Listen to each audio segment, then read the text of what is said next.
Second chance. There was a man who was incredibly honest, even if it meant sacrificing his own interests. His wife often scolded him for it, encouraging him to be more cunning and fit.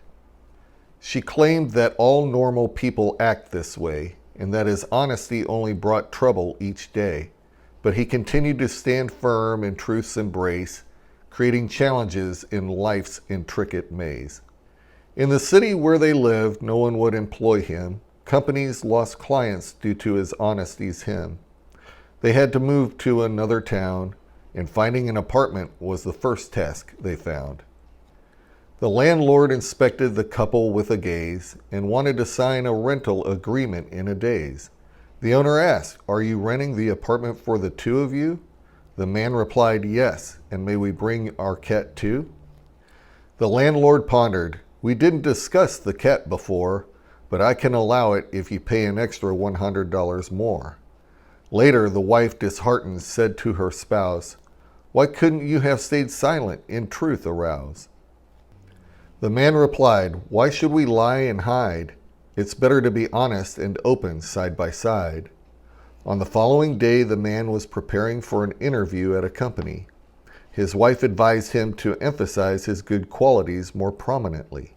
She suggested embellishing or adding a little here and there. A little lie wouldn't hurt when it came to securing the job fair. Early in the morning, in the darkness, the man maneuvered in the parking lot. Unfortunately, he accidentally scratched an expensive car, his heart in a knot. No one had witnessed the incident, but he couldn't act otherwise, so he wrote his phone number on a piece of paper, attaching it with surprise. The company's president conducted the interview with the man. Impressed by his education and work experience, he began. As a final question, the president decided to test. In a challenging situation, whose interests would he protect best? Deep down, the man knew he should side with the client, disregarding the company's interests as he tried to present.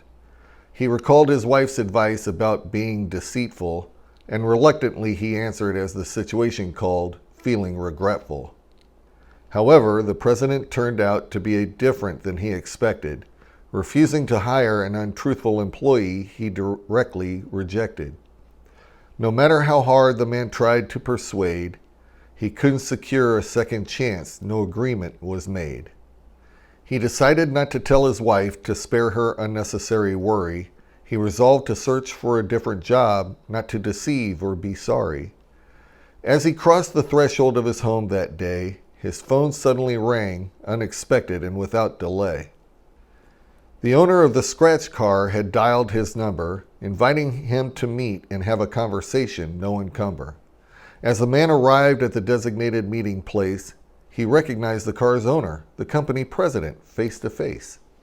The president smiled, appreciating the man's honesty and grace. By this act, he had earned the right to work in his company's embrace.